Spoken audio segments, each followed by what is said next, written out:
श्री नमोस्तु आचार्य श्री। आचार्य श्री, एक दिन आपने प्रवचन में बताया था स्वर्ग बहुत बड़ा है और उसकी सीटें तिरंचों के द्वारा भर रही हैं, मनुष्यों के द्वारा कम भर पाती हैं, तिरंचों के द्वारा।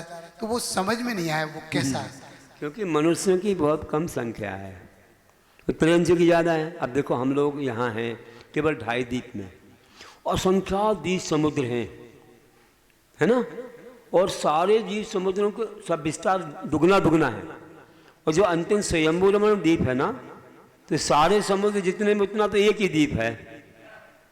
अब उसमें आधा करो, आधा तो स्वयं पर पर्वत के अंदर जगन भूमि का है और आधा कर्म भूमि का है। उसमें जो त्रियंश होते हैं कितनी संख्या में होंगे।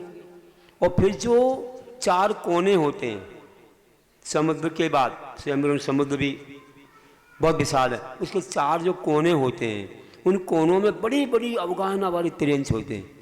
इतनी बहुत विशाल अवगाहना, हम कल्पना क्या करें उनकी।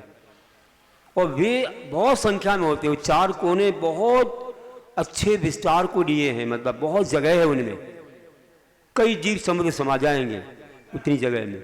वहाँ जो त्रियंश होते हैं उनकी संख्या, और वहाँ भी अनुवृत्ति बनते हैं। कभी पूर्व जाति स्मरण से सम्यक दर्शन आदि हो जाए और कोई देव उनको संबोधन कर दें तो अनुवृत्ति बन जाते हैं। और आचार्य श्री कहते थे इतने स्वर्ग हैं, इतने बड़े बड़े स्वर्ग हैं, इनकी सीटें मनुष्य मात्र से नहीं पूरी हो सकती हैं, उन अनुवृत्ति त्रियंशों से होती होंगी। उसके बिना स्वर्ग की सीटें खाली रहेंगी।